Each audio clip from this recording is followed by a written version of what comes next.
they feel betrayed, and they've tried to move on, and then the venue reopening and no communication has really brought up a sour taste in them, and they're disappointed. Today on Dirty Linen, we are continuing with the topic of Red Spice Road. If you haven't caught up with yesterday's episode where we spoke to Laura Dauphin, please have a listen. Laura is one of many people who lost their jobs at Red Spice Road restaurant in Melbourne in May, in the middle of the pandemic. So maybe you could say fair enough. The problem is that the restaurant is reopening without paying or making any kind of commitment to the staff that it sacked last year, many of whom are still owed thousands of dollars in entitlements. Today we're chatting to Christian Price. Christian was the general manager of Red Spice Road, and we've been in touch quite a bit over the past year, Christian, just talking about the various steps along this journey. But welcome to the podcast. I'm so glad to finally have you on the show. Thank you, Dani. Thanks for having me. Yeah, it's really great to have you here. Christian, what I would love for you to do is just lay out the structure of Red Spice Road and tell us a little bit about the business as it was. Yeah, okay. So I was the group general manager for Apples and Pears Entertainment Group. So I looked after Burma Lane and Red Spice Road. So they did have two restaurants. The structure was myself overseeing the operation of the venues, from staffing, offer, and financials, a mixture of casual staff, full-time staff, and 457 skilled visa holders. And tell us about the restaurants. What were they like as businesses? Oh, so the restaurants, both Burma Lane and Red Spice Road, were both thriving restaurants. Of course, Red Spice Road's signature restaurant with Melbourne's famous pork belly, 300 seats, always hustling and bustling. Friday, Saturday nights, we can do anything between 400 to 600 covers. Great for parties and birthdays, functions. We have great function rooms. Loyal customer base for 12 years. Great database. A lot of returning customers. And just set it up for us. The restaurant had recently moved premises, right? Yeah, or Red Spice Road had moved. Yeah, we at the time we were at McKillop, so we were there for 12 years. And that site was getting demolished, and we moved over to Queen Street, a new two-story level building. Could seat up to nearly 320 people, and we opened up there in November. And how long had you been with the company, Christian? 3 years. Yeah. So I reviewed the restaurant for my Sunday Age column last December, so December 2019. You did, when Mo was at the reins as head chef. Yeah, so Sunjun Mo, a chef from Korea, like highly talented. I mean, to run a kitchen with the volume is just crazy, but also the creativity that she put into the food. She really, I guess, took the restaurant in a slightly different direction. It was launched by a chef, John McClay, who was, as I understand it, had left the restaurant 3 years ago. And Mo, I guess, kept the famous pork belly, but also added dishes, with influences from all over Asia, including her native Korea. So, I mean, a really quite incredible person at a young age to lead such a big team. I guess, I reviewed the restaurant and I spoke to you as part of my, background research for that review. And the thing that really struck me was the team culture that you played a big part in creating. I remember you speaking really fondly of the team, but also really enthusiastically about the kind of training that you laid out for people. Can you talk a little bit about the team and the culture that you created? Yeah, absolutely. The good thing that we had with Red Spice Road was loyalty. We had a lot of loyal team members some of them have been there for over 10 years, some of them from the beginning. But it was really the team work itself from a training point of view. Everybody was trained up in every single area. They were passionate about the product. Every idea was heard and we tried. Everybody had, from the chefs, the junior chefs would be putting things on the menus, on the special boards, from the bartenders being able to be creative and making their own cocktails and having their names on the menu. That really created that culture, and it really told that story about where the staff have come from, from what parts of the world, and were sharing their stories with the team, and of course with the customers. And I remember you telling me, I can't remember, I must have asked a question about a cocktail or something, and you talked about, you know, a training session that you held where I think it was like drinks tasting. Mm-hmm. Yeah, so we did those always. So what we did, we always get the chef involved as well. So we have the flavor palettes of the food. So we have a few dishes where we actually taste the food, and then we pair that with the drinks and really build the drinks based around the food. Using those ingredients that are in the same dish and some of the cocktails and pairing that up. I think, you know, if I think about my experience in the restaurant, we were seated. I just came in with my husband. It was like, you know, maybe like a Thursday or Friday night, a couple of weeks before Christmas. It was absolutely heaving, and there'd been so much interest in the new premises opening, and it was lavish, like enormous high ceilings, incredible large artworks. Like it was big and bustling, and it was an exciting opening for Melbourne. We were seated upstairs, and at a certain point I felt like I wanted to be a bit more in the thick of the action downstairs, and so I spoke to the waiter who was looking after us and asked her if it was possible to move. Now, I think you can tell a lot about a restaurant when someone, in the way that someone listens to you and tries to help. It was probably a pretty annoying request. You know, we were partway through our meal, but she really just listened and made it happen in a super cheerful way. Our order was handed over, you know, with absolute precision and proficiency to the waiter who then looked after us. You could ask anyone anything about any item on the menu and they knew what they were talking about. They could explain it to you. And I just felt like this is a really well-drilled team, and I felt that the team spirit was palpable. Yeah, you're bringing back memories, and I've got goosebumps. And it was the way that they treated their customers, and the philosophy was treating them like they're coming to your own home, and we did that very well. I think you did, and I mean, any restaurant probably reckons that that's what they're trying to do, but not everyone succeeds. So I suppose what I'm trying to paint is a picture of a team that was really professional, people coming, you know, staff from all over the world, but there was a real sense that you were there trying to create something that you all believed in. In a high volume environment as well. Yeah, like the scale of it was ridiculous. It was really, yeah, it was a machine, but it wasn't an unfeeling machine. It was a machine that, you know, every sort of cog and tentacle was imbued with the spirit and the feeling that everyone was there trying to create. So, and it had that personal touch. You know, we were very well known for being able to cater for any dietary requirement, be it FODMAP, be it lactose free. It wasn't an issue. They were well trained and drilled and knew and could deal with any sort of allergy.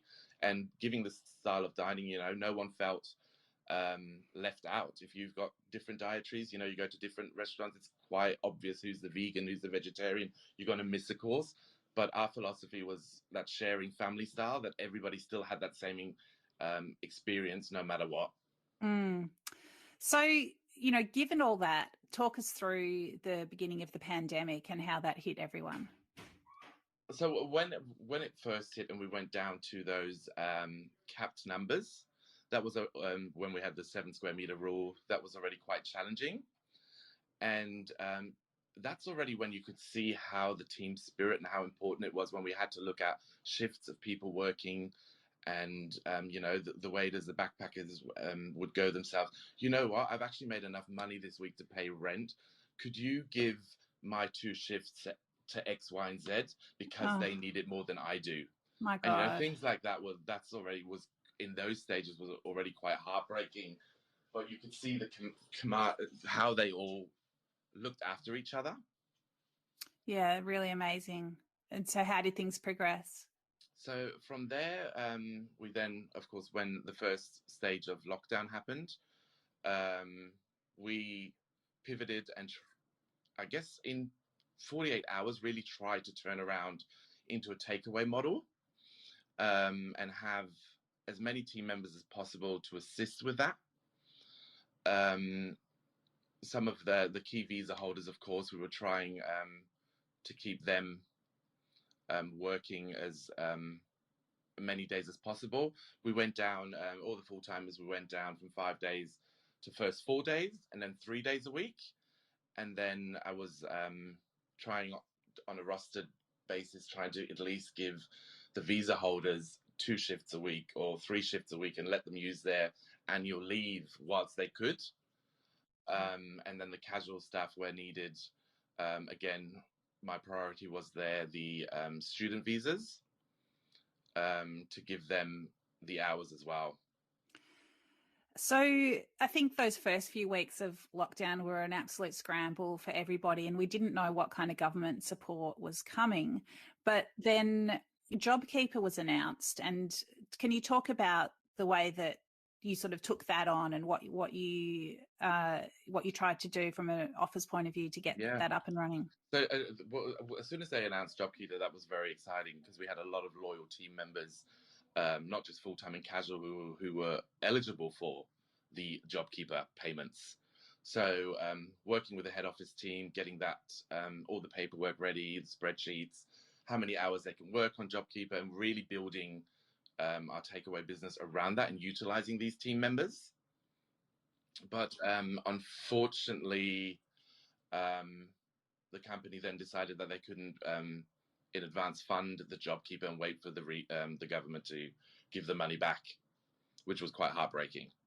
And so it was at that point that you were told, guys, we're closing, or what happened? So it was a few things happened before that, but again, going back to 3 days a week, some of the staff, the reservations manager, who did all the website and everything, working 1 day a week, the head chef working 2 days a week, and the night we were actually on a call.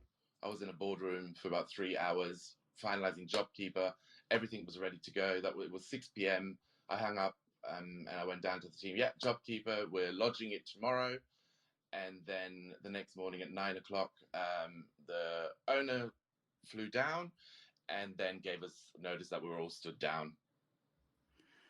And who's the owner? So the Andrew Cameron, but Vanessa Green, who was the managing director, flew down and gave us the news. And how did that strike everyone? It was shocking because I got told then at 9 o'clock in the morning, where we were talking about JobKeeper the night prior, that we were going to lodge it.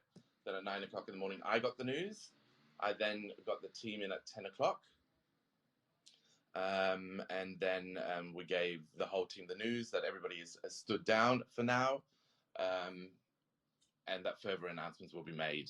That must have been so tough. I mean, because it was one of the things that I won't forget. Is one of our junior sous chefs coming to me, Christian. You know, I'm on the sponsorship visa, and I haven't told anyone, but my wife is 4 weeks pregnant. What do I do? And it was there where, you know, my heart just broke, and looking at everybody's faces, you know, everybody's getting teared up. I got teared up myself. And then it was literally packing up the venue and then leaving our laptops and keys and walking out. Oh my God, that's just, I've got tears in my eyes. Yeah, it was pretty hard, especially, you know, knowing that everybody's tried so hard and put so much in. And then that, you know, the day prior, that night, I said, announcement to all the team on Facebook, JobKeeper's sorted, we're lodging it tomorrow. And then, you know, not even 12 hours later, a totally different announcement. And so being stood down is one thing, but going into liquidation is another. So what happened next? Yeah, so we all got our stand down letters. And then 2 days later, we got a email from the liquidator saying that, they've been appointed. Our personnel is going into liquidation and further communication will come.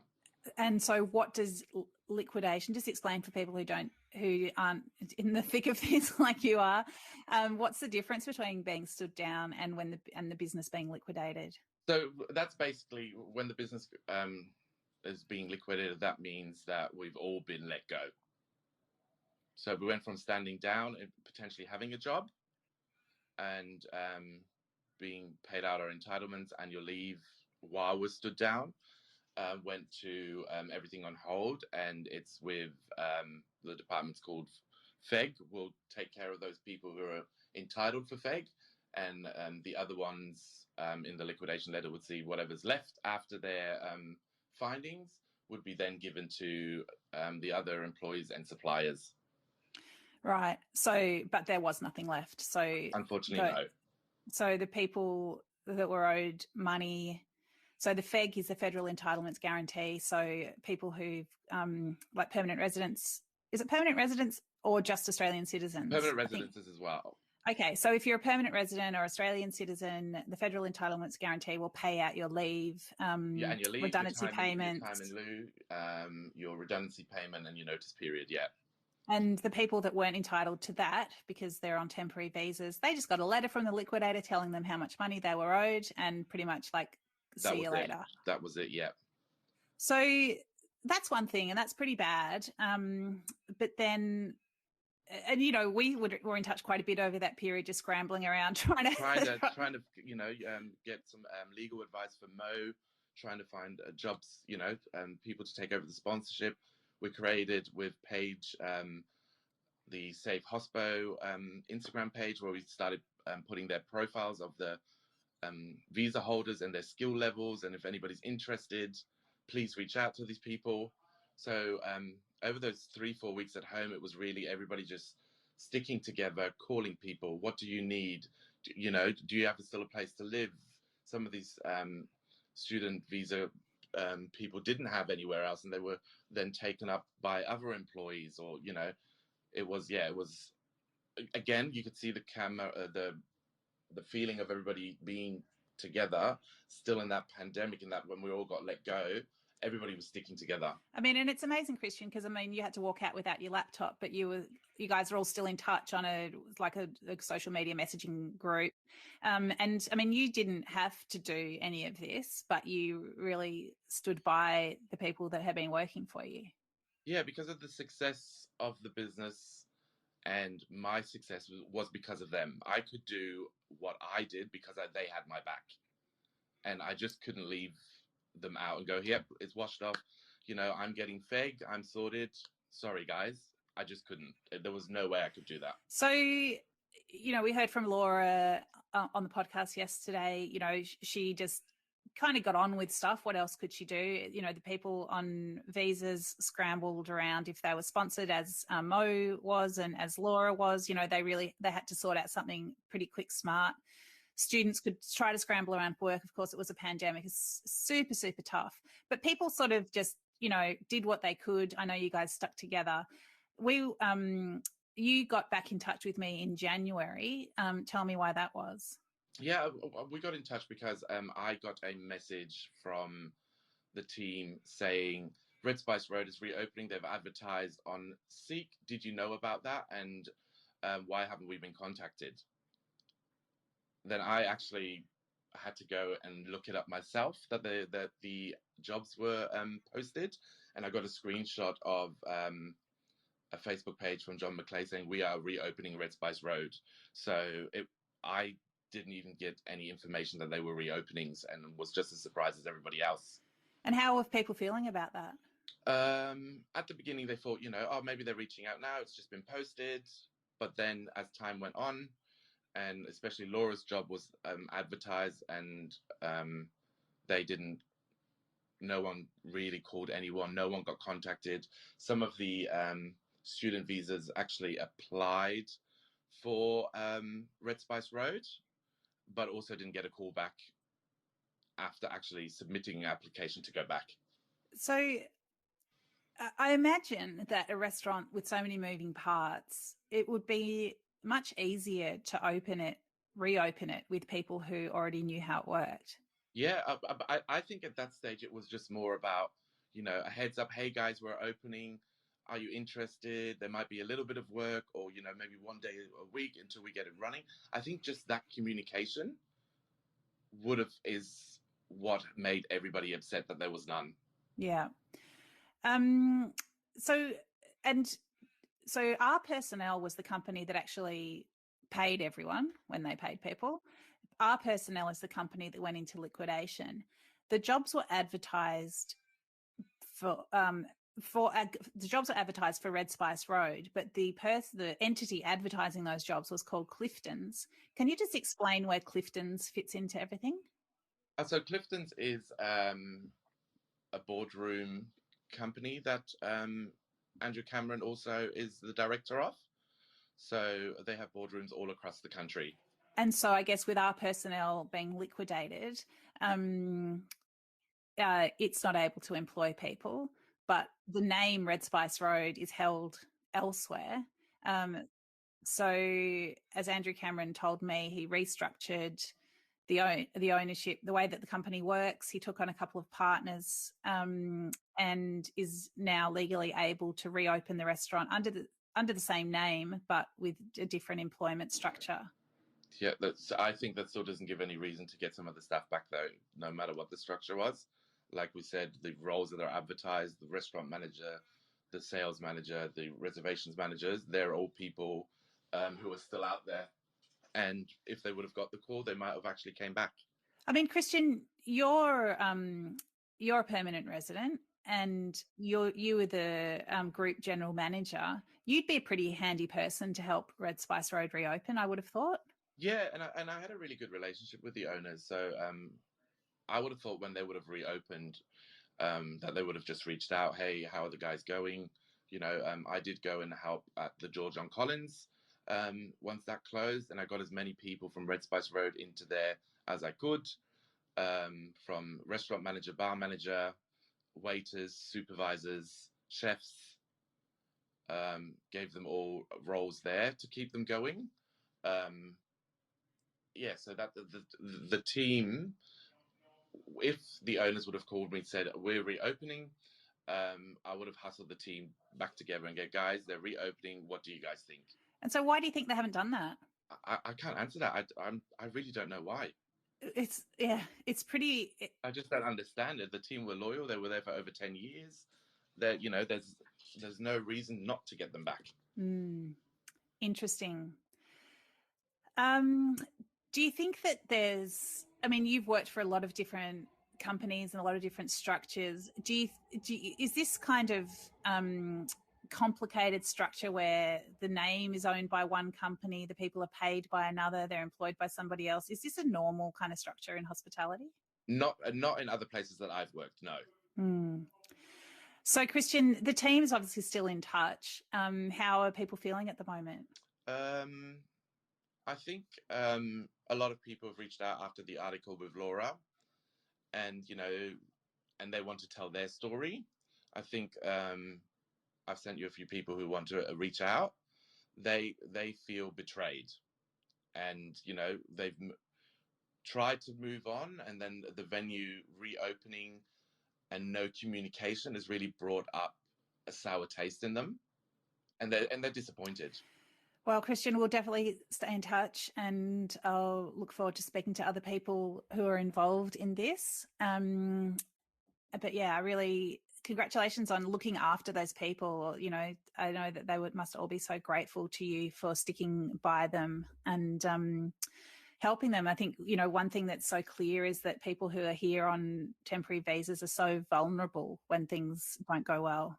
Yeah, and you know, all the hard work that they've put in, and then, you know, like we said, some of them are owed pretty big dollars, and yeah, they can't get anything. Yeah. All right. We'll keep on it. Thank you so much, Christian. Yeah, really great to have a chat, and yeah, thanks for what you've been doing. No problem. Thank you, Dani. This is Dirty Linen, and I'm Dani Valent. We air the issues that the hospitality industry finds hard to talk about. We spend a week thrashing around each issue, hearing from different people with unique perspectives. We want to hear from you as well. If you have something that needs to be said about a topic, get in touch so we can include your perspective. Contact us at dirtylinen@deepintheweeds.com.au or hit us up on Insta at Dirty Linen Podcast. We can't wait to hear from you. This